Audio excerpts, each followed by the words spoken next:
જો તમે ખેડૂત છો અને ખેડૂતને લગતી વિવિધ સરકારી યોજનાઓની અંદર ફોર્મ ભરીને સબસિડીનો ફાયદો મેળવવા માંગતા હોય તો આ વિડીયો અંદર હું તમને વાત કરવાનો છું આઈ ખેડૂત પોર્ટલ વિશે। આઈ ખેડૂત પોર્ટલ પર રજિસ્ટ્રેશન કરીને તમે વિવિધ સરકારી યોજનાનો લાભ મેળવી શકો છો।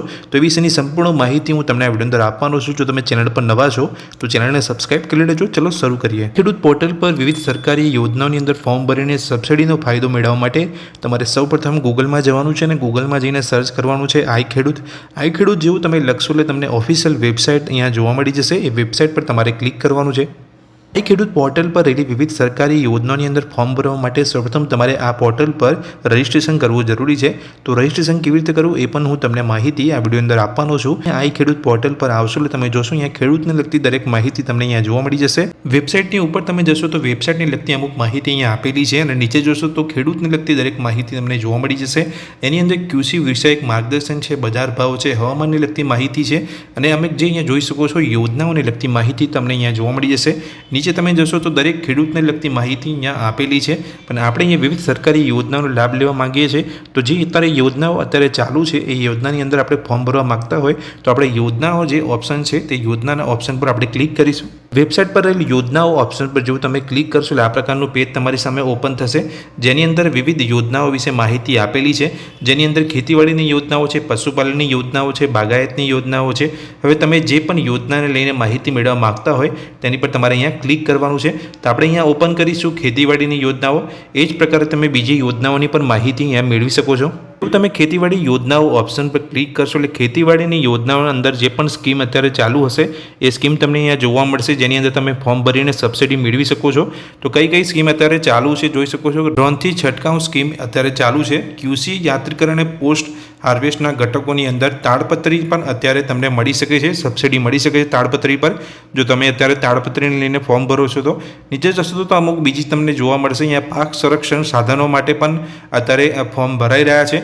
નીચે જશો તો તમને પંપ સેટ્સ માટે પણ અત્યારે ફોર્મ ભરી રહ્યા છે, જેની અંદર તમે પંપ ખરીદી રહ્યા હો તો તમને ત્યાં સબસિડી પણ મળી શકે છે। તો વોટર કેરિંગ પાઇપલાઇન માટે પણ અત્યારે અહીંયા ફોર્મ ભરી રહ્યા છે। આપણે કોઈ પણ એક અહીંયા ઓપન કરીશું તો આપણે જે ઓપન કરીશું તાડપત્રી જે સ્કીમ અહીંયા તમને જોવા મળે છે એ તાડપત્રીના ઓપ્શન પર આપણે ક્લિક કરીશું। જેવું તમે તાડપત્રીને લઈને અહીંયા ઓપ્શન પર ક્લિક કરશો તો તાડપત્રીને લગતી જે પણ અહીંયા માહિતી છે અહીંયા આપેલી હશે, જેની અંદર ઘટકનું નામ તો તાડપત્રી, તેની અંદર સહાયનું ધોરણ કેટલું છે તો જોઈ શકો છો। અનુસૂચિત જનજાતિ ખેડૂતો માટે તાડપત્રીની ખરીદી કિંમતના 75% અથવા 1875 બેમાંથી જે હશે એ તમને અહીંયા મળવાપાત્ર રહેશે સબસિડી રૂપે। તો અહીંયા જે સહાય જે મળે છે એ તમને જોઈ શકો છો। અમુક રિમાર્ક્સ જે આપેલા છે એ તમારે વાંચી લેવાના છે। અરજી કરવાની જે તારીખ છે તમે જોઈ શકો છો 3/2 થી 16/2 સુધી તમે અહીંયા અરજી કરી શકો છો। જો તમે અહીંયા અરજી કરવા માગતા હોય તો અરજી કરો તે ઓપ્શન પર તમારે ક્લિક કરવાનું છે। જેવું તમે અરજી કરો ઓપ્શન પર ક્લિક કરશો એટલે અમુક માહિતી તમને અહીંયા જોવા મળશે કે તમારે કેવી રીતે અરજી તમે કરી શકો છો। એ વાંચવું હોય તો તમે વાંચી શકો છો। ત્યારબાદ તમારે નીચે જવાનું છે તો તમે કરેલી પસંદગી ખેતીવાડીની યોજનાની અંદર તાડપત્રી આપણે પસંદ કર્યું છે। તો હવે તમે રજિસ્ટર્ડ અરજદાર છો એવું અહીંયા પૂછવામાં આવી રહ્યું છે। જો તમે આઈ ખેડૂત પોર્ટલ પર પહેલીવાર આવ્યા હોય, કોઈ પણ યોજનાનો તમે હજુ સુધી લાભ લીધો નથી તો તમારે અહીંયા ના સિલેક્ટ કરવાનું છે। અહીંયા તમને પૂછવામાં આવી રહ્યું છે કે તમે રજિસ્ટર્ડ અરજદાર છો તો અહીંયા તમે પોર્ટલ પર પહેલીવાર આવ્યા છો તો તમારે અહીંયા ના સિલેક્ટ કરવાનું છે। જેવું તમે અહીંયા ના સિલેક્ટ કરશો એટલે તમારું અહીંયા રજિસ્ટ્રેશન ફોર્મ ખુલી જશે। આઈ ખેડૂત પોર્ટલ પર તમે રજિસ્ટ્રેશન કરી શકશો। રજિસ્ટ્રેશનની અંદર તમને તમારી બધી જ માહિતી પૂછવામાં આવશે। આપણે અહીંયા ના સિલેક્ટ કરીશું કેમ કે આપણે આઈ ખેડૂત પોર્ટલ પર રજિસ્ટ્રેશન કરવા માંગીએ છીએ। રજિસ્ટ્રેશન આ પોર્ટલ પર આપણે જેવા કરી લઈશું ત્યારબાદ પાછું આપણે આ યોજનાની અંદર આવવાનું છે। ખેતીવાડી યોજનાની અંદર તાડપત્રી તમારે પસંદ કરવાનું છે। ત્યારબાદ તમને ફરી અહીંયા પૂછવામાં આવશે કે તમે રજિસ્ટર્ડ અરજદાર છો તો તમારે હા સિલેક્ટ કરવાનું છે। પણ અત્યારે આપણે પહેલીવાર અહીંયા આઈ ખેડૂત પોર્ટલ પર આવ્યા છે, આપણું રજિસ્ટ્રેશન નથી કરેલું તો પહેલાં આપણે રજિસ્ટ્રેશન કરી લઈશું। ત્યારબાદ ફરી આપણે પાછા આવીને હા સિલેક્ટ કરીશું। ત્યારબાદ તમારી પાસે કોઈ વધારે માહિતી પૂછવામાં આવે નહીં, તમારું ફોર્મ ઇઝીલી અહીંયા ભરાઈ જશે તાડપત્રી માટે। તો આપણે અહીંયા આઈ ખેડૂત પોર્ટલ પર રજિસ્ટ્રેશન કરવા માટે અહીંયા ના સિલેક્ટ કરીશું। જેવું તમે અહીંયા ના સિલેક્ટ કરશો આગળ વધવા પર ક્લિક કરો તે ઓપ્શન પર તમારે ક્લિક કરવાનું છે। તો અહીંયા રજિસ્ટ્રેશન ફોર્મ ઓપન થઈ જશે, તમે જોઈ શકો છો। નવી અરજી કરવા પર ક્લિક કરો, અરજી અપડેટ કરવા પર ક્લિક કરો, અરજી કન્ફર્મ કરવા પર ક્લિક કરો અને અરજી પ્રિન્ટ કરવા પર ક્લિક કરો। અહીંયા રજિસ્ટ્રેશન કરીને તમારી જે અરજી હોય એ તમે પ્રિન્ટ પણ કરી શકો છો।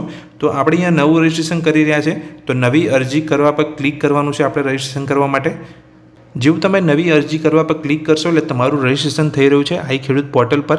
એટલે તમારે લગતી બધી જ માહિતી તમને અહીંયા પૂછવામાં આવશે. જો તમે ખેડૂત છો તો ખેડૂતને લગતી પણ માહિતી બધી પૂછવામાં આવશે. જમીનના વિશે પણ તમને અહીંયા પૂછવામાં આવશે. તમે જોઈ શકો છો તમારું પહેલાં નામ પૂછવામાં આવ્યું, પિતાનું નામ છે, પછી જાતિ તમારી પૂછવામાં આવે છે, જિલ્લો પૂછવામાં આવ્યો, સરનામું તમારું અહીંયા પૂછવામાં આવ્યું છે. નીચે જશો તો અહીંયા ખેડૂતનો પ્રકાર પણ પૂછવામાં આવ્યો છે અને દિવ્યાંગ છો કે કેમ એ પણ તમને પૂછવામાં આવ્યું છે. મોબાઈલ નંબર, તમારો આધાર કાર્ડ નંબર, બધી જ માહિતી તમને પૂછવામાં આવશે. તમે ખેડૂત છો તો તમારો આત્મા રજિસ્ટ્રેશન ધરાવો છો, તમે સહકારી મંડળીના સભ્ય છો, તમે દૂધ ઉત્પાદક સહકારી મંડળીના સભ્યો છો, એ પણ તમે પસંદ કરો. પછી જેવું ક્લિક કરશો એટલે ઓપ્શન અહીંયા ઓપન થશે, જ્યાં તમને તમારો લગતો ઓપ્શન તમારે પસંદ કરવાનો છે. આટલી માહિતી ભરી લીધા બાદ તમારી પાસે બેંકની વિગતો પણ અહીંયા પૂછવામાં આવશે. નીચે જશો તો તમારી જમીનની વિગત પણ તમને પૂછવામાં આવશે. રાશન કાર્ડની પણ તમારી માહિતી અહીંયા પૂછવામાં આવશે. નીચે જઈને તમારે કેપેચા એન્ટર કરવાનો છે અને અરજી સેવ કરો પર તમારે ક્લિક કરવાનું છે. જો તમે અરજી સેવ કરો પર ક્લિક કરશો તમારું જે રજિસ્ટ્રેશન છે એ આઈ ખેડૂત પોર્ટલ પર થઈ જશે. તમારી અરજી અહીંયા સેવ થઈ જશે. તમે જે આઈ ખેડૂત પોર્ટલ પર રજિસ્ટ્રેશન કર્યું, જો તમે ચેક કરવા માગતા હોય, કોઈ સુધારો કરવા માગતા હોય તો અરજી અપડેટ કરવા પર ક્લિક કરો, તે ઓપ્શનનો તમે યુઝ કરી શકો છો. અને ત્યારબાદ તમારે અપડેટ કરી લીધા પછી તમારે અહીંયા અરજી તમારી કન્ફર્મ કરવાની છે. અરજી કન્ફર્મ કરવા પર ક્લિક કરવાનું છે અને તમારી જે પણ અહીંયા રજિસ્ટ્રેશન તમે જે કર્યું છે આઈ ખેડૂત પોર્ટલ પર એ તમારે કન્ફર્મ કરી દેવાનું છે. અને તમે પ્રિન્ટ લેવા માગતા હોય તો પ્રિન્ટ લઈ શકો છો. હવે જ્યારે તમે કોઈ પણ યોજનાની અંદર અહીંયા લાભ લેવા જશો, આઈ ખેડૂત પોર્ટલની અંદર યોજનાઓમાં જશો અને કોઈ પણ યોજનાની અંદર જ્યારે તમે ફોર્મ ભરશો તો તમને પૂછવામાં આવશે કે તમે રજિસ્ટર્ડ અરજદાર છો, તો તમારે હા કરવાનું છે, કેમ કે તમે અહીંયા આઈ ખેડૂત પોર્ટલ પર રજિસ્ટ્રેશન કરી લીધું છે. તો દોસ્તો, આ વિડીયો અંદર મેં તમને માહિતી આપી કે તમે આઈ ખેડૂત પોર્ટલ પર કેવી રીતે રજિસ્ટ્રેશન કરી શકો છો અને કોઈ પણ યોજનાની અંદર ફોર્મ ભરીને તમે સબસિડીનો ફાયદો કેવી રીતે લઈ શકો છો. આ માહિતી જો તમને ગમી હોય તો વિડીયોને લાઇક કરજો, ચેનલને સબસ્ક્રાઇબ કરી રાખજો આ જ રીતની માહિતી મેળવવા માટે. Thank you.